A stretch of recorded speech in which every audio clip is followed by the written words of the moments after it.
You're watching News 19 Saturday morning. Good morning, I'm Janae Frazier. New this morning, cleanup efforts are underway after a train derailment caused hundreds of gallons of diesel fuel to spill. We are told 12 train cars derailed around 1:30 this morning in Kershaw County. Luckily, no one was injured, but cleanup is expected to take days. Our Nick Jones is live on the scene and joins us now with new details. Nick.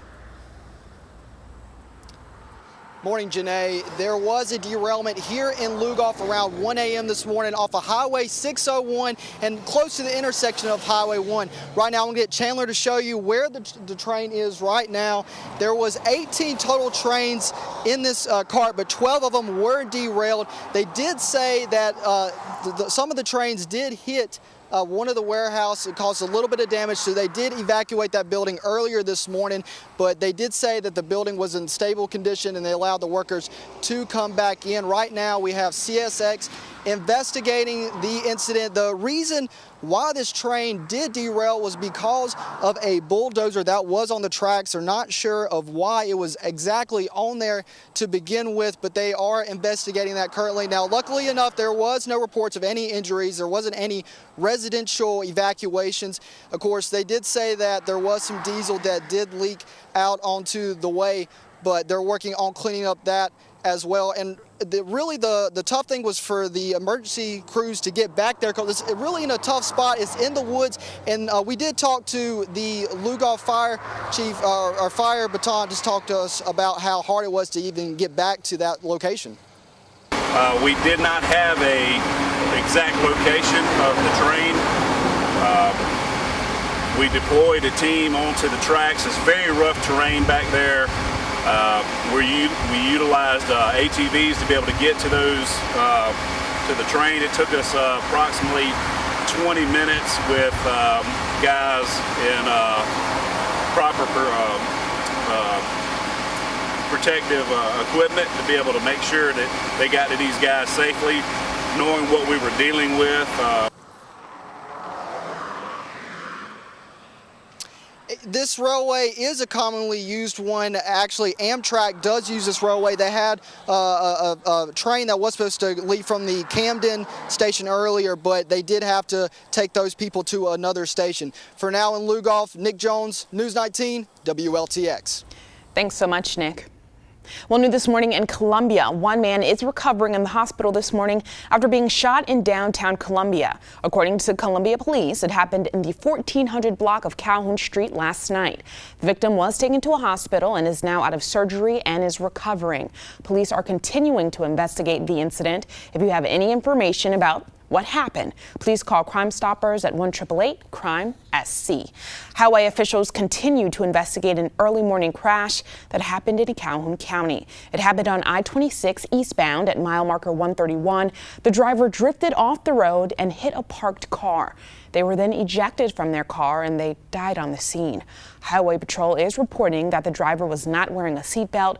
Officials continue to investigate. And Richland County deputies are still investigating a DUI and foot chase. Officials say that last night around 9:15, Richland deputies got into a traffic chase. They chased the driver, who we now know was Gavin Williams, as he was going 75 miles an hour in a 40-mile-an-hour zone. After throwing a beer can out of the window, he crashed head-on with another driver. Williams then got out of his car and tried to get away.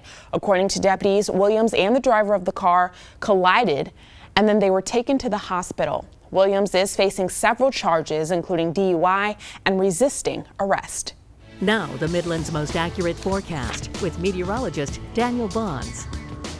Well, good Saturday morning, too. We start off with some clouds across the Midlands, but we're going to start off showing you what's going on at Edisto Beach. A few clouds, a little bit of sunshine as well, and some people out there enjoying the beach this morning.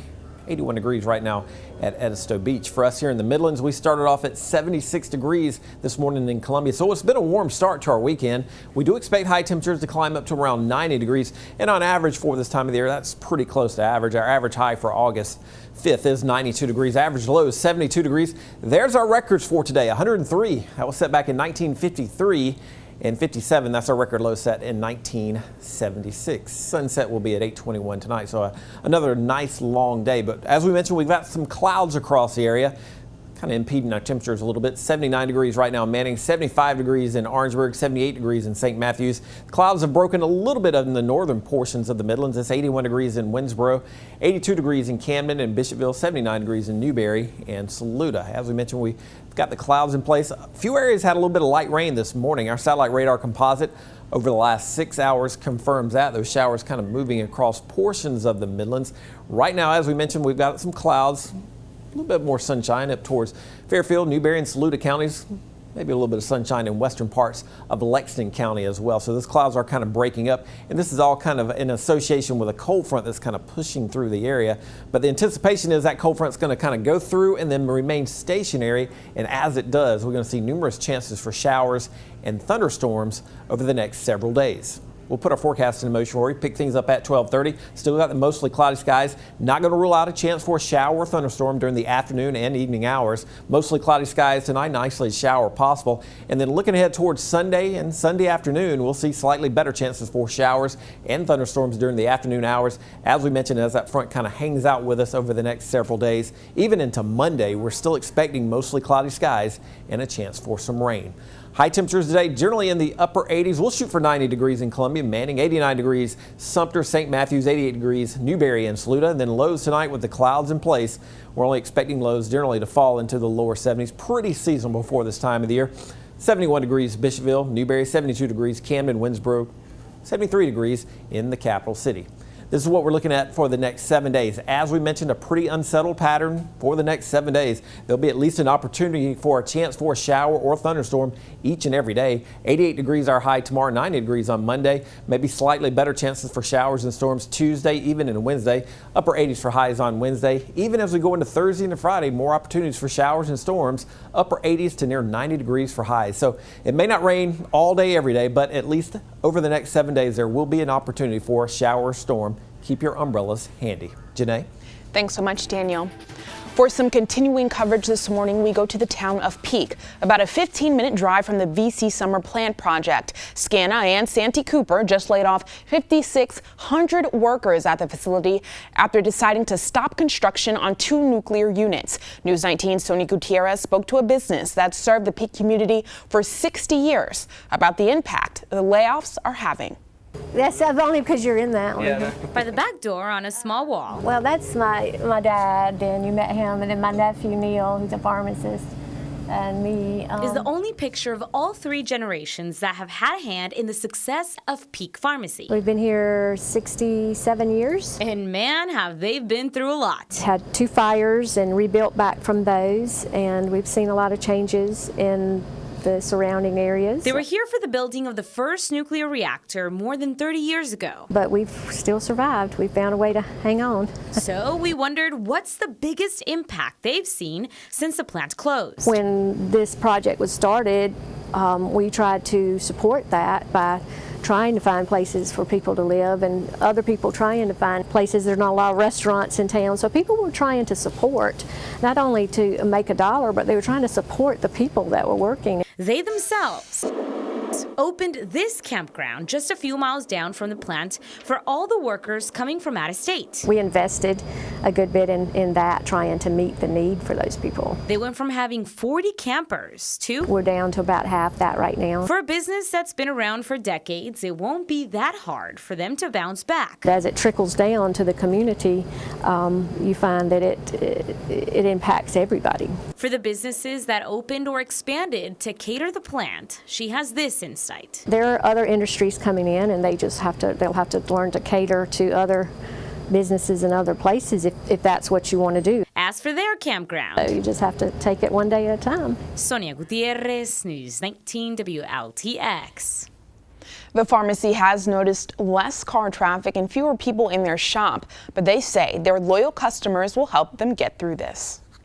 And we have 2 events upcoming that will give laid-off construction workers a chance to find a job. A job fair will take place on Monday, August 14th at the Center for Advanced Tech Studies in Chapin. Another job fair will take place on Wednesday, August 16th at the Columbia Metropolitan Center. Both of the events will run from 9 a.m. to 5. Employers on hand will include SCANA, USC, and several state agencies. Well, it's been a busy day for retailers across the Midlands as a tax-free holiday weekend is underway. Between now and Sunday night, you will not have to pay sales taxes on several school items. We're told that typically during the tax-free weekend, shoppers save between $2 and $3 million. And if you want to know which items are included, you can visit the State's Department of Revenue website at dor.scdot.gov. And because of the tax-free weekend, Divine Street and 5 Points in Columbia are having sidewalk sales. Merchants are discounting their products and putting the best deals right on the sidewalks. The kids can enjoy a bouncy castle, face painting, arts, and a DJ. There will be more activities at the 5 Points Fountain too. The sales kicked off on Friday and runs through Sunday. And if you're looking for some tasty fun this afternoon, why not head over to the Palmetto Tomato Festival? It's happening over at the City Roots Farmers Market on Airport Boulevard in the capital city. It's going on from 1 this afternoon until 7. There will be music, drinks, and of course tomatoes, along with some other foods. This is the 8th year that the Tasty Tomato Fest is being held. Well, the total solar eclipse is just weeks away, and if you still haven't decided where you'll be to see the phenomenon, we have some options to tell you about.